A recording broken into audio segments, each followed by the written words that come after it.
Hi friends, അപ്പോൾ assistant salesman പരീക്ഷയ്ക്ക് വേണ്ടി തയ്യാറെടുക്കുന്ന ആളുകളായിരിക്കും നിങ്ങൾ. അപ്പോൾ നിങ്ങൾക്ക് വേണ്ടി ഒരു ടൈം ടേബിൾ, അതായത് 150 ദിവസം നമ്മുടെ ഇപ്പോൾ ഒരു ബാച്ച് സ്റ്റാർട്ട് ചെയ്തിട്ടുണ്ട്.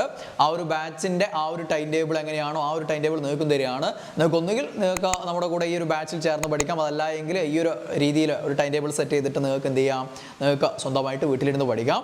അപ്പോൾ ബാച്ച് ഇപ്പോൾ ഇന്ന് മുതൽ സ്റ്റാർട്ട് ചെയ്യുകയാണ്. ഒരു 2-3 ദിവസം കൂടെ നിങ്ങൾക്ക് അഡ്മിഷൻ എടുക്കാവുന്ന ഒരവസ്ഥ ഉണ്ടാവും. അപ്പോൾ അസിസ്റ്റൻറ്റ് സെയിൽസ്മാൻ പരീക്ഷ വരെ നീണ്ടുപോകുന്ന രീതിയിലുള്ള ബാച്ചാണ്. അവിടെ നിങ്ങൾക്ക് ആവശ്യമായിട്ടുള്ള എല്ലാ കാര്യങ്ങളും, ക്ലാസ്സും നോട്ട്സും നിങ്ങൾ കൂടെ നിന്നിട്ട് ലൈവ് ക്ലാസ്സുകളും മോട്ടിവേഷനുകളൊക്കെ ആയിട്ട് പോകുന്നതാണ്.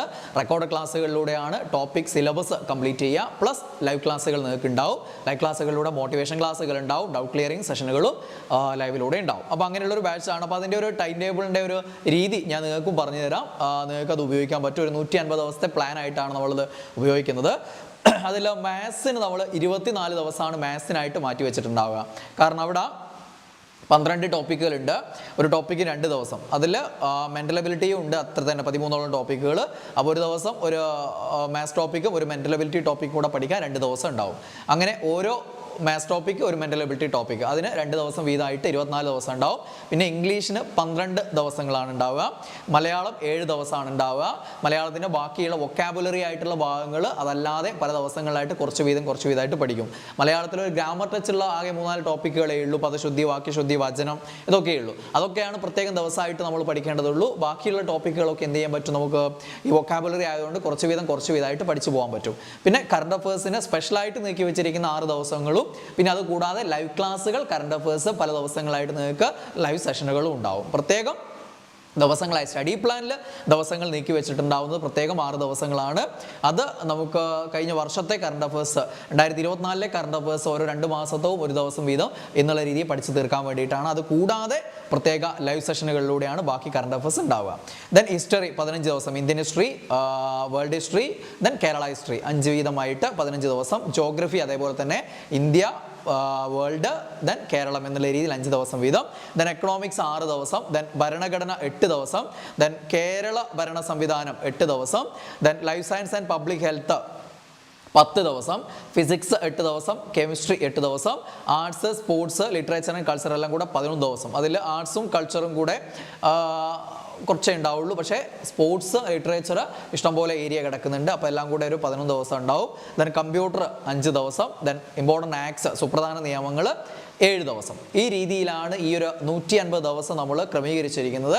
അത് ഓരോ ടോപ്പിക്കുകളും കൃത്യമായിട്ട് അങ്ങ് പഠിക്കുക. അല്ലാതെ ഒരു ദിവസം കുറച്ച് ഭരണഘടന, കുറച്ച് ഭരണ സംവിധാനം, കുറച്ച് ഹിസ്റ്ററി, കുറച്ച് മാത്സ്, ഈ പരിപാടി ഇല്ല. ആ കാലഘട്ടമൊക്കെ കഴിഞ്ഞു. ഇപ്പോൾ പഠിക്കുന്ന ടോപ്പിക്ക് നല്ല വൃത്തിയായിട്ട് ഭംഗിയായിട്ട് അത് പഠിച്ചെടുക്കാനുള്ള, ചിലപ്പോൾ ആ ടോപ്പിക്ക് പഠിക്കാൻ ഒരു ദിവസമാണെങ്കിൽ ആ ഒരു ദിവസം കംപ്ലീറ്റ് ആ ഒരു ടോപ്പിക്ക് തന്നെ പഠിച്ചു പോകുന്ന രീതിയിൽ തന്നെ പോകണം. എന്നാലാണ് ഇന്നത്തെ കാലഘട്ടത്തിൽ PSC നേടാൻ പറ്റുള്ളൂ. അല്ലാതെ മുമ്പത്തെ പോലെ കുറച്ചതും അങ്ങനെ ഒരു പഠിച്ചു കഴിഞ്ഞിട്ട് അവിടുന്ന് ഇവിടുന്ന് ഒക്കെ മാർക്ക് കിട്ടുന്ന ആ ഒരു കാലഘട്ടം കഴിഞ്ഞു. ഇപ്പോൾ പഠിക്കുന്ന കാര്യങ്ങൾ നല്ല ഡെപ്തിൽ നന്നായിട്ട് മനസ്സിലാക്കി അത് അവിടെ തീർക്കണം. അതിൻ്റെ എക്സാമും അറ്റൻഡ് ചെയ്യണം. എന്നാലാണ് നമുക്ക് മുന്നോട്ട് പോകാൻ പറ്റുള്ളൂ. അപ്പോൾ ആ രീതിയിലാണ് ഇതിൻ്റെ ഒരു ഘടന ഉണ്ടാവുക. അപ്പോൾ ഡേ 1 and 2 മാത്സാണ്. മാത്സിൻ്റെ ആദ്യത്തെ 2 ദിവസങ്ങളാണ്. ഇവിടെ സംഖ്യകളും അടിസ്ഥാന ക്രിയകളും എന്നുള്ള മാത്സ് ടോപ്പിക്കും ഗണിത ചിഹ്നങ്ങൾ ഉപയോഗിച്ചുള്ള പ്രശ്നങ്ങൾ എന്നുള്ള മെൻ്റൽ എബിലിറ്റിയിലെ ടോപ്പിക്കുമാണ് ഉണ്ടാവുക. 2 ദിവസം ഉണ്ടാവും ഇത് പഠിക്കാൻ. ഇതിൻ്റെ ക്ലാസ്സുകൾ ഉണ്ടാവും, റെക്കോർഡഡ് വീഡിയോ ക്ലാസ്സുകൾ ഉണ്ടാവും. ആ ക്ലാസ്സുകൾ കണ്ട് കണക്കുകൾ നന്നായിട്ട് ചെയ്ത് നോക്കണം. അതിൻ്റെ കൂടെ ചെയ്ത് നോക്കാൻ വേണ്ടിയിട്ടുള്ള കുറച്ച് പ്രോബ്ലംസ് അടങ്ങിയിട്ടുള്ള മെറ്റീരിയൽസും ഞാൻ നൽകും. അതിലുള്ള പ്രോബ്ലംസ് കൂടെ ചെയ്തിട്ട് ഈ 2 ദിവസം കൊണ്ട് ഈ ടോപ്പിക് ക്ലിയർ ആക്കി എടുക്കണം. അപ്പോൾ മാത്സ് അടിത്തറ ഇട്ട് തന്നെ ഇപ്പോഴേ മാത്സ് അടിസ്ഥാനം ഇല്ലാത്ത ആളുകൾക്ക് പോലും നന്നായിട്ട് അടിത്തറ ഇട്ട് ഉറപ്പിച്ച് പഠിച്ചു പോകാൻ പറ്റുന്ന രീതിയിലുള്ളൊരു ടൈം ടേബിളാണ് ഇതിൽ സെറ്റ് ചെയ്തിരിക്കുന്നത്. ഓക്കെ, മാത്സ് അത്യാവശ്യം നന്നായിട്ട് അറിയുന്ന ആളുകളെ സംബന്ധിച്ച് ഈ ദിവസങ്ങൾ എന്ത് ചെയ്യാൻ പറ്റും, മറ്റ് ഏരിയകൾ പഠിച്ചു പോകാനും പറ്റും. Okay, then day 3 and 4 3 and 4 India ചരിത്രത്തിൻ്റെ ആദ്യ 2 ദിവസമാണ്. ഇന്ത്യ ചരിത്രത്തിൽ നമുക്ക് 5 ദിവസമാണ് ഉണ്ടാവുക. അതിൽ ആദ്യ 2 ദിവസം കൊണ്ട് നമ്മൾ ഇന്ത്യയുടെ രാഷ്ട്രീയ ചരിത്രം എന്നുള്ള ആ ഒരു തുടക്കം, ബ്രിട്ടീഷ് ആധിപത്യം മുതൽ 1ാം സ്വാതന്ത്ര്യ സമരവും INCയുടെ രൂപീകരണവും പ്രധാന സമ്മേളനങ്ങളും വരെയുള്ള കാര്യങ്ങളാണ് ഈ 2 ദിവസം കൊണ്ട് നമ്മൾ ഇന്ത്യൻ ഹിസ്റ്ററിയിൽ പഠിച്ചെടുക്കുക. ഓക്കെ, പിന്നെ ഈ 2 ദിവസം കഴിഞ്ഞാൽ ഇതിനെ ബേസ് ചെയ്തുള്ള എക്സാം ഉണ്ടാവും. ഈ 2 ദിവസം കഴിഞ്ഞാൽ ഈ പഠിച്ച കാര്യങ്ങളെ ബേസ് ചെയ്തുള്ള എക്സാം ഉണ്ടാവും. ആ രീതിയിലാണ് ഓരോ ടോപ്പിക്കുകളും നമ്മൾ പഠിച്ച് തീർത്ത് പോവുക. ഇതിൻ്റെ റെക്കോർഡ് വീഡിയോ ക്ലാസ്സുകൾ ഉണ്ടാവും. പിന്നെ ഡേ 5 ഇംഗ്ലീഷാണ്. ഇംഗ്ലീഷിൻ്റെ മൊത്തം 12 ദിവസങ്ങളുള്ളതിൽ ആദ്യത്തെ ദിവസമാണ് types of sentences and interchange of sentences എന്നുള്ള ടോപ്പിക്കാണ് നിങ്ങൾ പഠിക്കേണ്ടത് ഡേ 5. ആ ദിവസം തന്നെ അതിൻ്റെ എക്സാമും ഉണ്ടാവും. അങ്ങനെ ആ ടോപ്പിക്ക് അവിടെ ക്ലിയർ ആക്കി പോകുന്നു. സാറിൻ്റെ ക്ലാസ്സുകൾ ഉണ്ടാവും, അതിൻ്റെ എക്സാമും ഉണ്ടാവും. പിന്നെ ഡേ 6 and 7 ഇന്ത്യൻ ഭൂമിശാസ്ത്രത്തിൻ്റെ ആദ്യത്തെ 2 ദിവസങ്ങളാണ്. മൊത്തം ഉള്ള ഇന്ത്യൻ ഭൂമിശാസ്ത്രത്തിന് 5 ദിവസങ്ങളുള്ളതിൽ ആദ്യത്തെ 2 ദിവസമാണ് ഇവിടെ ഇന്ത്യയുടെ ഭൂപ്രകൃതി വിഭജനം എന്നുള്ള ആ ഒരു ടോപ്പിക്ക്. ഉത്തരപർവ്വത മേഖല, ഉത്തരമഹാസമതലം, തീരസമതലം, അതേപോലെ തന്നെ ഉപദ്വീപീയ നദികളും ഹിമാലയ നദികളും, ഇങ്ങനെയുള്ള ആ ഒരു വിഭജനം മുഴുവനായിട്ട് ഈ 2 ദിവസം കൊണ്ട് നന്നായിട്ട് സാറിന് ബിപിൻ സാറിൻ്റെ ക്ലാസ്സുകൾ ഉണ്ടാവും. ആ അടിപൊളി ക്ലാസ്സുകളിലൂടെ കൃത്യമായിട്ട് അത് പഠിച്ചെടുക്കുന്നു. അതിനെ ബേസ് ചെയ്തുള്ള എക്സാം ഉണ്ടാവും ഈ 7ാമത്തെ ദിവസം. ഈ പഠിച്ചു കഴിഞ്ഞിട്ട് അതിൻ്റെ എക്സാമും. ആ രീതിയിൽ ഓരോ ടോപ്പിക്കുകളും കൃത്യമായിട്ട് പഠിച്ചു പോകണം. ഇങ്ങനെ GK കാര്യങ്ങൾ വരുമ്പോൾ പല ടോപ്പിക്കും പലർക്കും പല രീതിയിലായിരിക്കും ഉണ്ടാവുക. ചിലർക്ക് ബുദ്ധിമുട്ടായിരിക്കും, ചിലർക്ക് എളുപ്പമായിരിക്കും. ഓരോ വിഷയങ്ങളിലും നമ്മുടെ കാഠിന്യം, എളുപ്പം എന്നുള്ള ആ ഒരു നിലവാരത്തിൽ വ്യത്യാസം ഉണ്ടാവും. അപ്പോൾ അങ്ങനെയുള്ള ദിവസങ്ങൾ വരുമ്പോൾ അതെന്ത് ചെയ്യണം? ആ ദിവസങ്ങളിൽ തീരാത്ത എന്തെങ്കിലും ഉണ്ടെങ്കിൽ അതോടെ പെൻഡിങ് വെക്കുക. പിറ്റേ ദിവസം രാവിലെ അതെടുത്ത് വായിക്കാൻ നിൽക്കരുത്. പിറ്റേ ദിവസമുള്ള ടോപ്പിക് എന്താണോ അത് തീർത്തിട്ട് ബാക്കിയുള്ള ടൈം ഉണ്ടെങ്കിൽ എന്ത് ചെയ്യുക? ഈ പെൻഡിങ്ങുള്ള തീർക്കുക. അതല്ല എങ്കിൽ പെൻഡിങ് റിവിഷൻ ഡേയിലേക്ക് വെച്ചിട്ട് അവിടെ തീർക്കണം. ഓക്കെ, എന്താണ് ഈ ഒരു നിശ്ചിത ടേം, അതായത് ഒരു 10 ദിവസം കഴിയുമ്പോൾ അടുത്ത 2 ദിവസം റിവിഷൻ ഡേ ആണ്. ആ റിവിഷൻ ഡേയിൽ ഇത് തീർക്കണം. തുടക്കത്തിൽ 2 ദിവസം ഉണ്ടാവും, പിന്നീട് അങ്ങോട്ട് ഓരോ ദിവസമാണ് റിവിഷൻ ഡേ ഉണ്ടാവുക, റിവിഷൻ എക്സാമും ഉണ്ടാവും. മൊത്തത്തിലുള്ള റിവിഷൻ എക്സാം. ഇത് ഡെയിലി എക്സാം അല്ലെങ്കിൽ ആ ടോപ്പിക്ക് തീരുമ്പോഴുള്ള എക്സാം കൂടാതെ ഒരു ടേമിൽ എത്തുന്ന സമയത്ത് അതിനെ ബേസ് ചെയ്തിട്ടുള്ള എക്സാം ഉണ്ടാവും. ഇപ്പോൾ ഡേ 8 കടക്കുമ്പോൾ മലയാളത്തിൻ്റെ ഫസ്റ്റ് ഡേ ആണ്. പദശുദ്ധി എന്നുള്ള ടോപ്പിക്കാണ്. അത് എളുപ്പത്തിൽ പഠിച്ചു തീർക്കാൻ പറ്റും. അപ്പം ബാക്കി സമയം കിട്ടുകയാണെങ്കിൽ നിങ്ങൾക്ക് എന്തെങ്കിലും പെൻഡിങ്, തലേ ദിവസം പെൻഡിങ് ഉണ്ടെങ്കിൽ ആ ദിവസം അത് തീർക്കുക. ആ രീതിയിലാണ് നമ്മൾ മുന്നോട്ടേക്ക് പോകേണ്ടത്. പിന്നെ ഡേ 9, 10 അല്ലാതെ മൊത്തത്തിൽ ഏതെങ്കിലും ഒരു ദിവസം പെൻഡിങ് ആയിട്ടുണ്ടെങ്കിൽ മൊത്തം പിറകിലായിട്ട് വരുന്ന ഒരു അവസ്ഥ ഉണ്ടാവരുത്.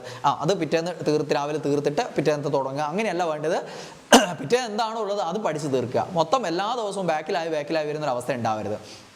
പിന്നെ ഡേ 9, 10 നമുക്ക് life science and public health എന്നുള്ള ഏരിയയിൽ രോഗങ്ങളും രോഗകാരികളും, ജീവിതശൈലി രോഗങ്ങൾ, ആരോഗ്യക്ഷേമ പ്രവർത്തനങ്ങൾ, ഈ 2 ദിവസങ്ങളായിട്ട് ഈ ടോപ്പിക്കുകളാണ് പഠിക്കേണ്ടത്. ഈ 3 ടോപ്പിക്കുകൾ പഠിക്കും. രോഗങ്ങളും രോഗകാരികളും ജീവിതശൈലി രോഗങ്ങൾ അതിൻ്റെ കൂടെ തന്നെ ചേർന്ന് കുറച്ച് കാര്യങ്ങൾ പഠിക്കാനുണ്ടാവുള്ളൂ. ആരോഗ്യക്ഷേമ പ്രവർത്തനങ്ങൾ കുറച്ച് പ്രത്യേകം തന്നെ പഠിക്കേണ്ടതാണ്. അപ്പോൾ 2 ദിവസം കൊണ്ട് ഈ ടോപ്പിക്ക് തീർക്കാനും പറ്റും. ഓക്കെ, അപ്പോൾ ആ രീതിയിലുള്ള ക്ലാസ്സുകൾ നിങ്ങൾക്ക് അവൈലബിൾ ആവും. ഇത് കഴിഞ്ഞാൽ ഈ 10 ദിവസം കഴിഞ്ഞാൽ പിന്നെ അടുത്ത 2 ദിവസം നിങ്ങൾക്ക് റിവിഷൻ ഡേ ആയിട്ട് എടുക്കാം. എന്നിട്ട് എന്ത് ചെയ്യാം? ഈ 10 ദിവസം പഠിച്ച കാര്യങ്ങൾ മുഴുവനായിട്ട് ഒന്ന് റിവിഷൻ ചെയ്തിട്ട് അതിൻ്റെ ബേസിലുള്ള എക്സാം എഴുതിയിട്ട് അടുത്ത 11ാമത്തെ ഡേയിലേക്ക് കടക്കുക. ഓക്കെ, ആ രീതിയിലാണ് ഈ ഒരു ബാച്ചിൻ്റെ ഘടന എന്ന് പറയുന്നത്. അപ്പം ഇതേപോലെ ഒരു ടൈം ടേബിൾ എന്ത് ചെയ്യാൻ പറ്റും? നിങ്ങൾക്ക് സെറ്റ് ചെയ്യാൻ പറ്റും. ബാക്കിയുള്ള ടൈം ഇതേപോലെ തന്നെ അറേഞ്ച് ചെയ്താൽ വെച്ചാൽ ഇപ്പോൾ 10 ദിവസം ചെയ്താൽ എന്നിട്ട് ഇതിൻ്റെ ഒരു മാതൃക മനസ്സിലായില്ല. കാരണം മൊത്തം ഓരോ വിഷയത്തിന് എടുക്കാവുന്ന ദിവസങ്ങൾ എത്ര എന്നുള്ളത് തുടക്കത്തിൽ പറഞ്ഞിട്ടുണ്ട്. അതനുസരിച്ച് പ്ലാൻ ചെയ്യാൻ പറ്റും. ഇപ്പോൾ ഇന്ത്യൻ ഹിസ്റ്ററിയുടെ കാര്യം പറയാൻ 2 ദിവസം നമ്മൾ ഇതിനു വേണ്ടി എടുത്തു കഴിഞ്ഞു. ബാക്കിയുള്ള 3 ദിവസം ബാക്കി അങ്ങോട്ടേക്കുള്ള സ്വാതന്ത്ര്യ സമര ചരിത്രവും സ്വാതന്ത്ര്യാനന്തര ഇന്ത്യയും പഠിക്കാൻ വേണ്ടിയിട്ട് 3 ദിവസം വെക്കുക. അതേപോലെ തന്നെ എഴുതുമ്പോൾ ആ രീതിയിൽ 3 ദിവസം അടുത്ത് അറേഞ്ച് ചെയ്യുക. അതേപോലെ ഇന്ത്യൻ ജോഗ്രഫി, അതേപോലെ എക്കണോമിക്സ്, ഭരണഘടന, ഇങ്ങനെ ഓരോന്നും ഈ രീതിയിലൊന്ന് അറേഞ്ച് ചെയ്ത് വെച്ചിട്ട് നിങ്ങൾക്ക് എന്ത് ചെയ്യാം? ഒന്നുകിൽ വീട്ടിലിരുന്ന് പഠിക്കാം. അതല്ല എങ്കിൽ ഇതൊക്കെ ഞാൻ അറേഞ്ച് ചെയ്തിട്ടുണ്ട്, ഇതിനനുസരിച്ചുള്ള ക്ലാസ്സുകൾ സെറ്റ് ചെയ്ത് വെച്ചിട്ടുണ്ട്. അതനുസരിച്ച് ഈ ഒരു പ്ലാൻ പ്രകാരം നിങ്ങൾക്ക് എന്ത് ചെയ്യാം? ഈ ഒരു ബാച്ച് ചേർന്ന് മുന്നോട്ട് പോകും. അങ്ങനെ ചേരാനുള്ള തീരുമാനം നിങ്ങൾ എടുക്കുകയാണെങ്കിൽ പെട്ടെന്ന് തന്നെ എടുത്തിട്ട് ആ ഒരു തീരുമാനം പെട്ടെന്ന് എടുത്തിട്ട് ഉടൻ തന്നെ ജോയിൻ ചെയ്യുക. പിന്നീട് പെൻഡിങ് വരുന്ന ഒരു അവസ്ഥ ഉണ്ടാക്കാൻ നിൽക്കരുത്. ഇത് തുടക്കം അഡ്മിഷൻ കുറച്ച് ദിവസങ്ങളിൽ ഉണ്ടാവും എന്നുള്ളത് കൊണ്ട് തന്നെയാണ് നമ്മൾ എന്ത് ചെയ്യുന്നത്? First revision day, 2 revision day തരുന്നത്. അതേപോലെ തന്നെ 18ാം തീയതി മുതൽ നമ്മൾ സ്റ്റഡി പ്ലാൻ ഇന്ന് മുതൽ ആരംഭിക്കില്ല. നമ്മളൊരു 2-3 ദിവസത്തോടെ കഴിഞ്ഞിട്ടാണ് ഇതിൻ്റെ ഫസ്റ്റ് ഡേ നമ്മൾ തുടങ്ങുക. ആ രീതിയിലാണ് പോവുക. ഇൻട്രോ സെഷനിൽ ഉണ്ടാവും. ഇൻട്രോ സെഷനിൽ വേണ്ട കാര്യങ്ങളൊക്കെ ഞാൻ പറഞ്ഞു തരും. അതനുസരിച്ച് നമ്മൾ മുന്നോട്ടേക്ക് പോകും. ഇറങ്ങി തിരിച്ചാൽ പഠിക്കാൻ മനസ്സുള്ള, നല്ല രീതിയിൽ ഇത് പൂർണ്ണമായും മുന്നോട്ട് കൊണ്ടുപോകാൻ മനസ്സിലുള്ള ആളുകൾ മാത്രം വന്നാൽ മതി. അല്ലാതെ ഇത്രയും പൈസയും ചിലവാക്കി ഇറങ്ങി തിരിച്ചിട്ട് ഒരാഴ്ച കഴിഞ്ഞിട്ട് അല്ലെ തുടക്കത്തിൽ എന്തായാലും ട്രാക്കിൽ പോകാനുള്ള ബുദ്ധിമുട്ടുണ്ടാവും. അപ്പോൾ എന്താണ്, എന്നെ കൊണ്ടത് പറ്റില്ല എന്ന് പറഞ്ഞിട്ടേച്ച് പോകാനാണെങ്കിൽ നിങ്ങൾ വരണ്ട. കാരണം നിങ്ങളുടെ മാതാപിതാക്കളോ അല്ലെങ്കിൽ ഭർത്താവോ ഭാര്യയോ കഷ്ടപ്പെട്ടുണ്ടാക്കിയ പൈസ നിങ്ങൾ വെറുതെ തുലയ്ക്കേണ്ട. നിങ്ങൾ പഠിക്കാനുള്ള മനസ്സുണ്ടെങ്കിൽ അവസാനം വരെ ഞാൻ ഇവിടെ നിലനിൽക്കും. ഈ സെയിൽസ്മാൻ എക്സാമിൻ്റെ തലേ ദിവസം അല്ലെങ്കിൽ അന്നത്തെ ദിവസം വരെ ഞാൻ ഇവിടെ സ്ട്രഗിൾ ചെയ്ത് നിൽക്കും. തുടക്കത്തിൽ എനിക്ക് ചെറിയ ബുദ്ധിമുട്ടുണ്ടാവും. ഞാൻ ഒരാഴ്ച കഴിയുമ്പോൾ ഞാൻ ട്രാക്കിലായിക്കോളും.